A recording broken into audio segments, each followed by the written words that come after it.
ఈరోజు అనంతపురం అర్బన్ నియోజకవర్గంలో 40 డివిజన్లో సోదరుడు నూర్ ఆహ్వానం మేరకు ఈరోజు రంజాన్ పండుగకి ఇంటికి రావడం జరిగింది. లాస్ట్ వీక్లో నన్ను ఇంటికి వచ్చి ఇన్వైట్ చేశాడు. ఆ రోజు కొన్ని అనివార్య కారణాల వల్ల నేను ఇఫ్తార్ విందుకు ఆ రోజు రాలేకపోయాను. దానిలో భాగంగా ఈరోజు రాయల మధుతో పాటు బాబు మహబూబ్ ఖాను అంతా కలిసి ఈరోజు నూరు ఇంటికి విందుకు రంజాన్ విందుకు రావడం జరిగింది. లాస్ట్ ఇయర్ కానీ ఇఫ్తార్ విందుకు సోదరుడు ఇంటికి రావడం జరిగింది. ప్రతి సంవత్సరం అంటే వీళ్ళ మామగారు నాకు బాగా తెలుసు.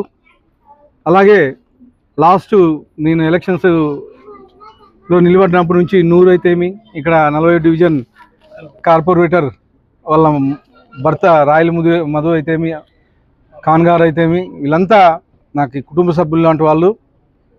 ఏమన్నా చిన్న చిన్న సమస్యలు ఉంటే మేము ఇంట్లో సాల్వ్ చేసుకుంటాం, అంతేగాని బయటికి ఎవరో దూరి దీన్నంతా రచ్చ చేసి అదేదో ఓ భూతద్దంలో చూపించే విధంగా లాస్ట్ వీక్లో అంతా రచ్చ చేయడం జరిగింది. వాళ్ళకన్నా ఒకటే హెచ్చరిస్తున్నాను, మా కుటుంబ సభ్యులు మా ఇంట్లో ఏమైనా జరిగితే మేము సాల్వ్ చేసుకుంటాం, అంతేగాని ప్రతిదాన్ని మీరు రాజకీయం చేసేకి రావద్దండి, ప్రాణాల మీదకి తీసుకొచ్చే విధంగా వ్యవహరించొద్దండి అని చెప్పేసి వాళ్ళకి హెచ్చరిస్తున్నాను. నేను ఇంకొకసారి ఇలాంటివి రిపీట్ అయితే మాత్రం బాగుండదు కానీ అని చెప్తున్నాను. ఎందుకంటే చిన్న చిన్న సమస్యలు ఉంటాయి మా దగ్గర, ప్రతి ఫ్యామిలీలోనూ ఉండేటివి. అవేవో మేము సాల్వ్ చేసుకుంటాం. 10-15 నిమిషాల్లోనే ఎవరో ఒక ప్లాండ్గా అంతా వచ్చి వ్యవహరించి ఆ రోజు ఇచ్చేశారు.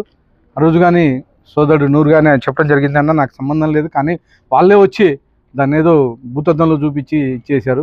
మా ఇంటిగారిని వచ్చి అంతా వచ్చి అది చేద్దాం ఇది చేద్దాం అని చెప్పేసి చెప్పడం జరిగిందని చెప్పి చెప్తా ఉన్నాడు. కానీ ఇది మంచి పద్ధతి కాదు. చిన్న చిన్నవి జరిగినప్పుడు మనం సహకరించాలా, దాన్ని రెచ్చగొట్టే విధంగా పత్రికలకి మీడియాకి ఎక్కి దాన్ని మనోభావాలు దెబ్బతినే విధంగా, ఇంట్లో ఫ్యామిలీ మెంబర్స్ మనోభావాలు దెబ్బతినే విధంగా వ్యవహరించకూడదు.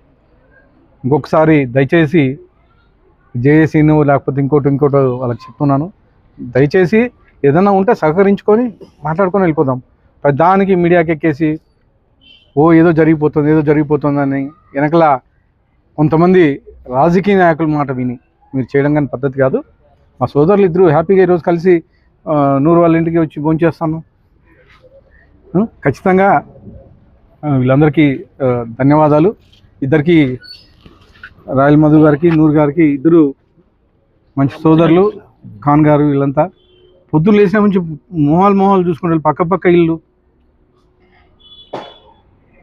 ఖచ్చితంగా మా ఇంట్లో సమస్యలు ఉంటే మేము పరిష్కరించాము. ఇంకొకసారి ఎవరు ఇట్లాంటి సమస్యలకు దూరుకోకుండా ఏదైనా మీ సహాయం కోరి వస్తే మీరు హెల్ప్ చేయండి, అంతేగాని ఏమీ లేకోకుండా వచ్చి ఏదో మేము మా జేఏసీ ఉంది లేకపోతే ఇంకోటి లబ్ధి పొందాలని చెప్పేసి మీరు రావద్దని చెప్పేసి తెలియజేస్తూ మరొకసారి సోదరులందరికీ ధన్యవాదాలు చెప్తున్నాను.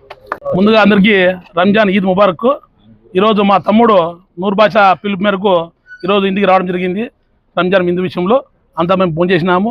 మా మధ్యలో ఉన్న మనస్పార్థలో ఎమ్మెల్యే గారు ఇద్దరికి నచ్చజెప్పి కలిపేసినాడు. కాబట్టి భవిష్యత్తులో మేమంతా తెలుగుదేశం పార్టీ గెలుపు కోసము, వార్డు అభివృద్ధి కోసం మేము కృషి చేస్తామని, అదేవిధంగా మాకు ఇద్దరి మధ్యలో ఎలాంటి సమస్యలు లేవు, ఏదో జరిగిపోయింది దాన్ని బుద్ధతులు పెట్టి కొంతమంది ప్లాన్డ్గా మా ఇద్దరి మధ్య చిన్న సంఘటన పెద్దగా చూపించేసి రాజకీయ లబ్ధి పొందాలని దానికి మతరంగ పులమాలు చూశారు.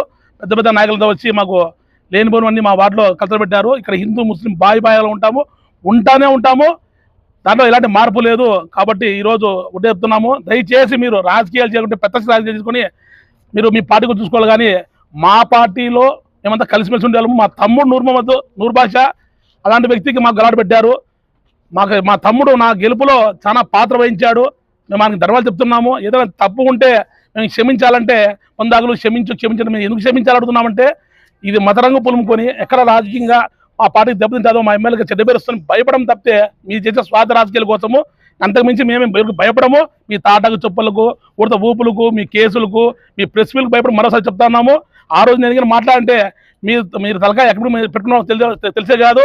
ఏమంటే ఎమ్మెల్యే గారు కూడా చెప్పారు, తగ్గుదాము, పరిస్థితి బాగాలేవంటే మేము తగ్గాము తప్ప మేము వెనుకకు వేసామంటే మా ఎమ్మెల్యే గారు మాట కోసం అంతే అని చెప్తాను. Thank you.